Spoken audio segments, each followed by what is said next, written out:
The video I'm going to be showing you today is basically how to do a simple ventilation system in your garage. I'm doing it for hobbyist spray painting or car spraying. It can be used to ventilate air as far as cooling the garage. This one specifically is rigid duct through the attic, keeping all the fumes tightly sealed until it exhausts out the roof. So we will go through the steps to do that and the materials needed to do it. This is the fan I chose for the garage. It's a value line. It's a 745 CFM. I call them inline fans. Got it at a hydroponics store here locally. Pretty common. It's 8-inch diameter. All right, here we are up in the attic. I've already got a lot of it done. Should have started this before, but I will give you the best view that I can. It is fairly tight up here. Built a box out of a 20-inch air supply for an AC system. See if we can focus here. Okay, something's happening with my, there we go. And cut out OSB board, a 20-inch by 20-inch piece, and put a 10-inch duct takeoff on that, and then came straight up into a 10-inch 90, and then cut a piece of 10-inch duct. So I have a rigid duct coming over here to my inline fan. And it has an 8-inch opening. So I did a 10 to 8-inch reducer. And originally I was going to come off this with an 8-inch and just come straight into the fan with an 8-inch. But I figured if I might want to do a larger fan down the road, I was going to go ahead and while I'm here, I went ahead and just did a 10-inch pipe coming off the plenum there, and used 3M aluminum tape to seal up all the creases.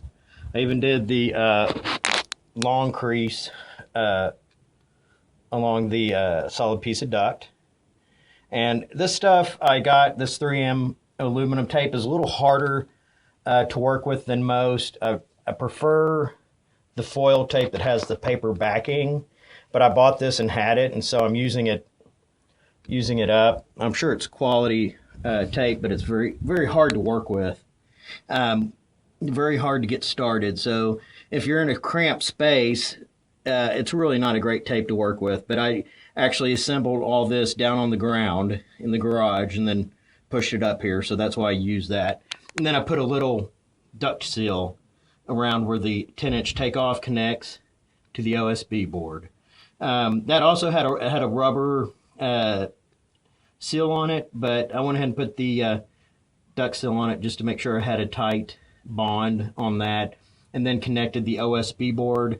I've got some liquid nails and actually put it between it and the air supply grill, which I'll show you here in a minute. And I think that is it. I have my, this is as far as we've gotten to this point. And I have the fan, the legs that it came with. So we can get that in focus. There we go. And I actually have that attached to a 4x4 pressure treated board. It happened to be something I had laying around. It's heavy and will help keep down any kind of vibrations. Then I have that sitting on some of the 12-inch by 12-inch little garage tiles. And I'm actually not going to, I have that screwed to the 4x4, pressure treated 4x4, but I'm not going to screw that 4x4 into the studs. I'm going to have it float on that mat there, which, with all the strapping and so forth of the rigid duct, and then I'll have it strapped over here. I think that'll give more than enough support of it. And then if we ever need to change that vent or go to a larger one, it'll be fairly easy to do that.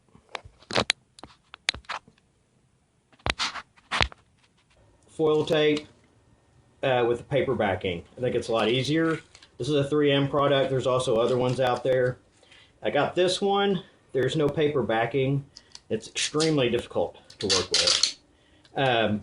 So as soon as I use up that roll, I'm not getting any more of that. But this is much easier to use, and you just tear the tape. Works real easy to work with, and this stuff is really sticky and holds up quite a while.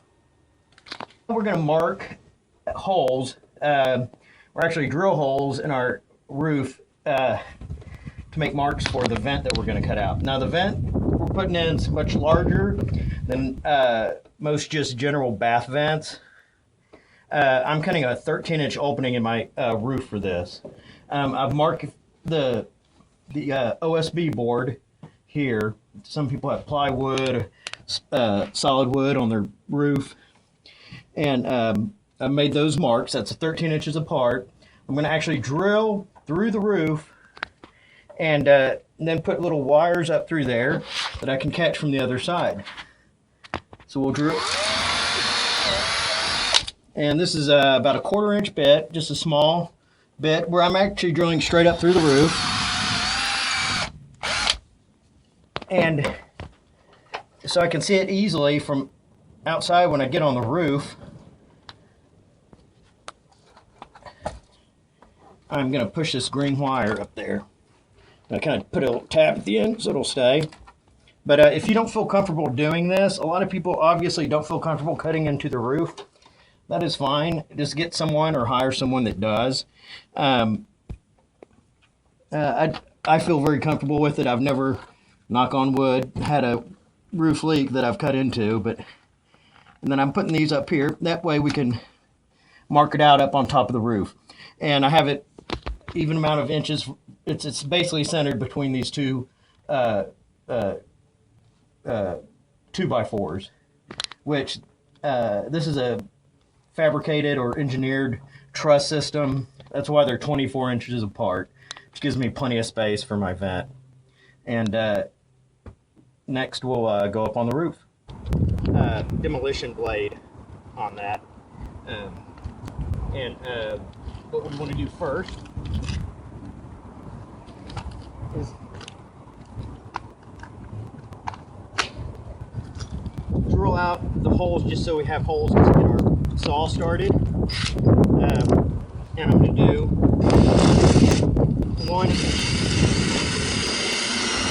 there, and one there. And you can go ahead and do 4 just in case.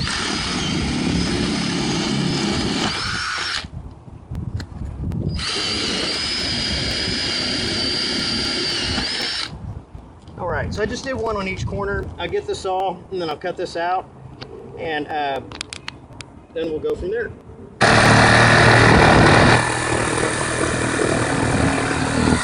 Do mess it up, it can cause quite a little mess in the house, but that's easy to say. So, okay, here I have 3 air registers I got at the HVAC supply house. And I got these just so I have a variety to choose from when it came down to how to attach to the vent. This is a return register, a 6-inch opening. I think that's going to be too small. The 6x10 opening in there actually is the identical square opening on the actual vent up there. This is a 10-inch by 10-inch air supply. I like it because it does have the 8-inch duct, which I would prefer on there. I'd prefer not to have to do a reducer and with the other one. Now, this is one. This has the 8-inch attachment and a larger area on that, and I'm probably going to go with this one because you got these little tabs here that will help actually to install it from the underside. A lot of times, they intended you, like on this one, to screw it from the inside into a stud, And I'm not really going to have that chance to do it on this, the way this is going to be configured. So this will allow me to attach it from underneath and be a little bit easier to install. I wanted to fit flush up against the OSB. Let me back up here a little bit. The OSB board right there. So what I'm going to do, the little 1x4s, the original ones, I'm going to trim that right there. This one here, I think we have enough clearance. I'll actually slide the tabs up under here. And then some of these nails I'll have to clip off. This one here, I'm just going to cut it here. And then right over there. And I'll just remove that. It's not going to hurt to have one little section like that taken out. Because the part up under here will still be between that and the 2x4 here. So that's it, and I'll show you the next step in a moment. Okay, took the register up in the attic and make sure I had all the nails and everything trimmed back, and dry fitted it to make sure it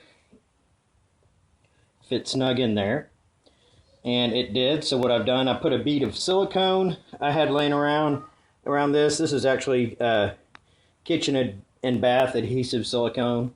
It can be almost any type, just standard painter's caulk would work.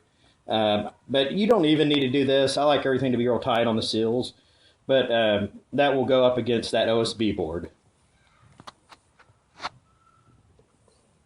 And that's what I had. It's higher gloss biscuit. I had it laying around. It was extra from our shower stall that we did. I just finished off that tube. Okay, here's the box up there. You can't see where the screws are. I went ahead and put some foam around it just because the gaps I had I didn't like. And it gets real messy anytime you have to foam upside down. Here's all my droppings there. And anybody that works with that foam, you know you use it with gloves because it's very sticky, and you clean it up after it dries. Don't ever try to do it before it dries. It's just a mess you don't want to deal with. But anyways, I cut a 7-inch piece here to go into my 90. And we'll come back down here. And then I'll come in out of my 90 into a 28-inch piece I cut to go into the inline vent. And I measured all that. All right, now I have this 28-inch piece. I told you I had to cut to get between this 90 and the inline vent. Well, you're going to have these crimped ends on some of the vents, kind of by what I call male-female end. So we're going to have to crimp one of these ends of this. Now, on this, I usually do get this in place. Go ahead and get your in there. There we go. This is not always easy. You got to kind of bend it down like that to make a little smaller end. This is just a little a fork. You get at a or I call it a little. There's an actual name for it, but it's crimper. It's a little pipe crimper, and it has just little teeth on it. And this actually goes in between that and boom, like that. Little crimping tool, like that.